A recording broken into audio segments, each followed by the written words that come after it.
등신불, 등신불, 김동리, 김동리.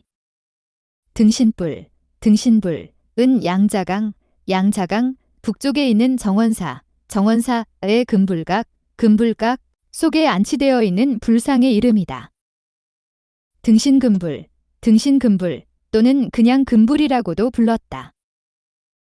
그러니까 나는 이 등신불 등신금불로 불리워지는 불상에 대해 보고 듣고 한 그대로를 여기다 적으려 하거니와 그보다 먼저 내가 어떻게 해서 그 정원사라는 먼 이역의 고찰을 찾게 되었었는지 그것부터 이야기해야겠다. 내가 일본의 대정대학 재학 중에 학병, 태평양 전쟁으로 끌려나간 것은 1940, 1940년 일은 여름 내 나이 23살 나던 때였다. 내가 소속된 부대는 북경, 서주를 거쳐 남경에 도착되었다. 그리하여 우리는 다른 부대가 당도할 때까지 거기서 머무르게 되었다. 처음에 주둔이라기보다 대기에 속하는 편이었으나 다음 부대의 도착이 예상보다 늦어지자 나중은 교체부대가 당도할 때까지 주둔군의 임무를 맡게 되었다. 그때 우리는 확실한 정보는 아니지만 대체로 인도지나나 인도네시아 방면으로 가게 된다는 것을 어림으로 짐작하고 있었기 때문에 하루라도 오래 남경에 머물면 머물수록 그만치 우리의 목숨이 더 연장되는 거와 같이 생각하고 있었다. 따라서 교체부대가 하루라도 더 늦게 와 주었으면 하고 마음속으로 은근히 빌고 있는 편이기도 했다. 실상은 그냥 빌고 있는 심정만도 아니었다. 더 나아가서 이 기회에 기어이 나는 나의 목숨을 건져내어야 한다고 결심했다. 나는 이런 기회를 위하여 미리 약간의 준비, 조사까지 해두었던 것이다. 그것은 중국의 불교학자로서 일본에 와 유학을 하고 돌아간 특히 대정대학 출신으로 사람들의 명단을 조사해 둔 일이 있었다. 나는 비장, 한 작은 쪽지에서 남경 진기수 란 이름을 발견했을 때 야릇한 흥분으로 가슴이 두근거리며 머리속까지 휑해지는 듯했다. 그러나 낯선 이역의 도시에서 더구나 나 같은 일본군에 소속된 한국 출신 학병의 몸으로서 그를 찾고 못 찾고 하는 일이 곧 내가 죽고 사는 판가름이라고 생각하지 않았던들 그때의 그러한 용기와 지혜를 내 속에서 나는 자아내지 못했을는지 모른다. 나는 우리 부대가 앞으로 사흘 이내에 남경을 떠난다고 하는 그것도 확실한 정보가 아니고 누구의 입에선가 새어나온 말이지만 조마조마한 고비의 정심원 남경에 있는 중국인 불교 포교당에 있는 포교사를 통하여 진기수 씨가 남경 교회의 서공암이라는 작은 암자의 독거 하고 있다는 것을 알게 되었다. 그날 내가 서공암에서 진기수 씨를 찾게 된 것은 땅거미가 질 무렵이었다. 나는 그를 보자 합창을 올리며 무수히 머리를 수그림으로써 나의 절박한 사정과 그에 대한 경의를 먼저 표한 뒤 솔직하게 나의 처지와 용건을 털어놓았다. 그러나 평생 처음 보는 타국 청년, 그것도 적군의 군복을 입은 에게 그러한 협조를 쉽사리 약속해줄 사람은 없었다. 그의 두 눈이 약간 찡그러지며 입에서는 곧 거절의 선고가 내릴 듯한 순간 나는 미리 준비하고 갔던 흰 종이를 끄집어 내어 내 앞에 폈다. 그리고는 다른 편 손식지 끝을 스스로 물어서 살을 떼어낸 다음 그 피로써 다음과 같이 썼다. 원면살생 귀의불은 원컨대 살생을 면하게 하옵시며 부처님의 은혜 속에 귀의코자 하나이다. 나는 이 8글자의 혈서를 두 손으로 받들어 그의 앞에 올린 뒤 다시 합장을 했다. 이것을 본 진기수 씨는 분명히 얼굴빛이 달라졌다. 그것은 반드시 기쁜 비디라 할 수는 없었으나 조금 전에 그 거절의 선고만은 가셔진 듯한 얼굴이었다. 잠깐 동안 침묵이 흐른 뒤 진기수 씨는 나직한 목소리로 입을 열었다. 나를 따라오게. 나는 곧자리에서 일어나 그의 뒤를 따라갔다. 깊숙한 골방이었다.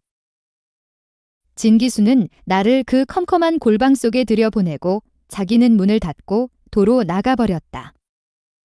조금 뒤 그는 법액 중국 승려복 한 벌을 가져와 방 안으로 디밀며 이걸로 갈아입게 하고 또다시 문을 닫고 나갔다. 나는 한숨이 터져나왔다. 이제야 사는가 보다 하는 생각이 나의 가슴속을 후끈하게 적셔주는 듯 했다. 내가 옷을 갈아입고 났을 때 이번에는 또 간소한 저녁상이 디밀어졌다. 나는 말없이 디밀어진 저녁상을 또한 그렇게 말없이 받아서 지체 없이 다 먹어치웠다.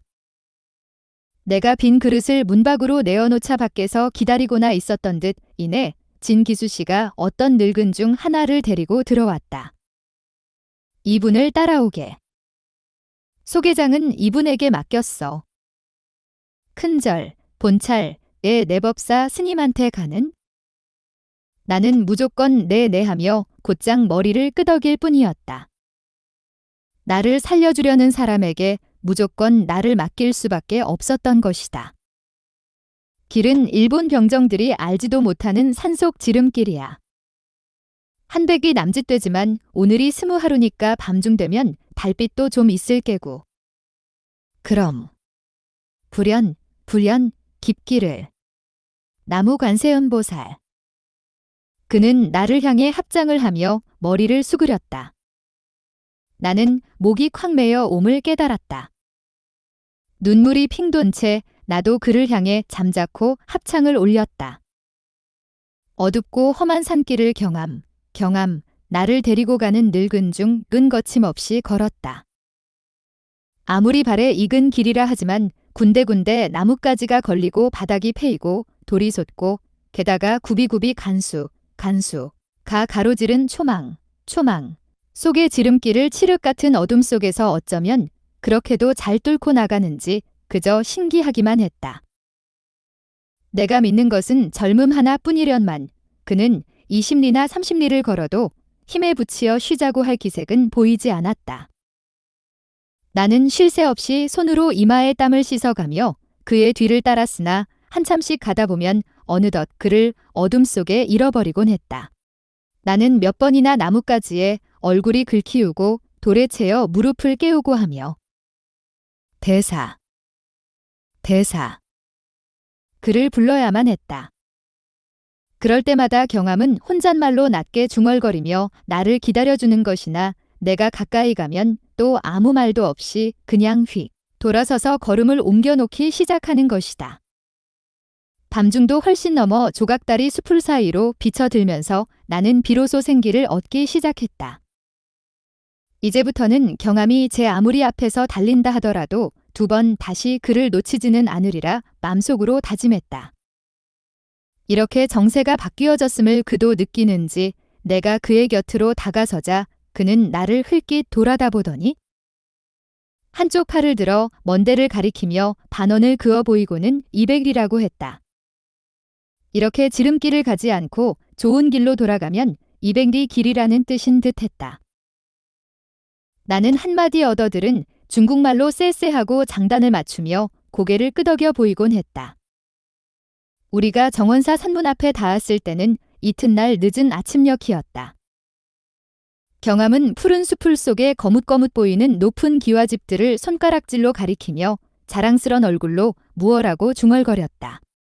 나는 또 고개를 끄덕이며 하오를 되풀이했다. 산문을 지나 정문을 들어서니 산무대기 같은 큰 다락이 정면에 버티고 섰다. 현판을 쳐다보니 태허루 라시어 있었다. 태허루 곁을 돌아 안마당 어귀에 들어서니 정면 한가운데 높직이 앉아있는 가장 웅장한 건물이 법당이라고 짐작이 가나 그 양옆으로 첩첩이 가로 세로 혹은 길쭉하게 눕고 혹은 높다랗게 서고 혹은 둥실하게 앉은 무수한 집들이 모두 무슨 이름에 어떠한 구실을 하는 것들인지 첫눈엔 그저 황홀하고 얼떨떨할 뿐이었다. 경암은 나를 데리고 그 첩첩이 둘러앉은 집들 사이를 한참 돌더니 청정실이란 조그만 현판이 붙은 조용한 집 앞에 와서 기척을 했다. 방문이 열리더니 한 20살이나 될락말락한 젊은 중이 얼굴을 내밀며 아른 체를 한다.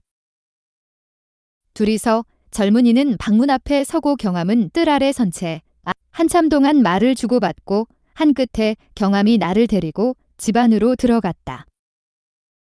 방 안에는 머리가 하얗게 세고 키가 성큼하게 커베는 노승이 미소 띤 얼굴로 경함과 나를 맞아주었다. 나는 말이 통하지 않으므로 노승 앞에 발을 모으고 서서 정중히 합장을 올렸다.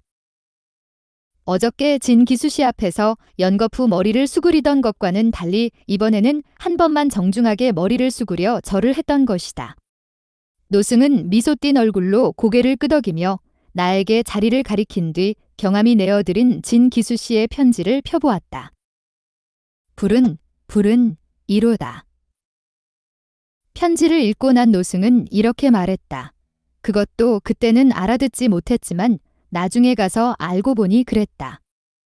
그리고 이것도 나중에야 알게 된 일이지만 이노승이 두어 해 전까지 이절의 주지를 지낸 원예대사 로진 기수씨가 말한 자기의 법사 스님이란 곳 이분이었던 것이다.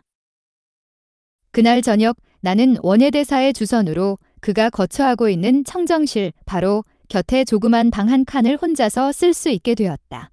나를 그 방으로 인도해준 젊은이 원예대사의 시봉는 저와 이웃이죠. 희고 널쩍한 이를 드러내 보이며 빙긋이 웃었다.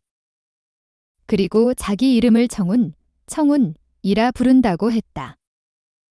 나는 방 한 칸을 따로 쓰고 있었지만 결코 방 안에 들어앉아 게으름을 피우지는 않았다. 나를 죽을 고비에서 건져준 진 기수씨 그의 법명은 해운이었다. 나 원예대사의 은덕을 생각해서라도 나는 결코 남의 입장에 오르내릴 짓을 해서는 안 되리라고 결심했다. 나는 아침 일찍이 일어나 세수를 하고 예불을 끝내면 청운과 함께 청정실 안팎과 앞뒤의 복도와 뜰을 먼지 티끌 하나 없이 쓸고 닦았다. 뿐만 아니라 다른 스님들을 따라 사내가 약도 캐고 식량 준비도 거들었다. 이 절에서도 전쟁 관계로 식량이 딸렸으므로 산중의 스님들은 여름부터 식용이 될 만한 풀잎과 나무뿌리 같은 것들을 캐러 산으로 가곤 했었다. 일을 마치고 돌아오면 손발을 깨끗이 씻고 내 방에 끌어앉아 불경을 읽거나 그렇지 않으면 처운에게 중국어를 배웠다. 이것은 나의 열성에다 청운의 호의가 곁들어서 그런지 의외로 빨리 진척이 되어 사흘 만에 이미 간단한 말로 물론 몇 마디씩이지만 대화하는 흉내까지 낼 수 있게 되었다. 아무리 방에 혼자 있을 때라도 취침 시간 이외엔 방 안에 번듯이 드러눕지 않도록 내 자신과 씨름을 했다. 그렇게 버릇을 들이지 않으려고 나는 몇 번이나 내 자신에게 다짐을 놓았는지 모른다. 졸음이 와서 정 견디기가 어려울 때는 밖으로 나와 어정대며 바람을 쐬곤 했다. 처음엔 이렇게 막연히 어정대며 바람을 쉬던 것이 얼마 가지 않아 나는 어정되지 않게 되었다. 의례건 가는 곳이 정해지게 되었다. 그것은 저 금불각이었던 것이다. 여기서도 물론 나는 법당 구경을 먼저 했다. 본존을 모셔둔 곳이니만큼 그 절의 풍도나 품격을 가장 대표적으로 보여주는 곳이라는 까닭으로서보다도 절 구경은 의례건 법당이 중심이라는 종래의 습관 때문이라고 하는 편이 옳았는지 모른다.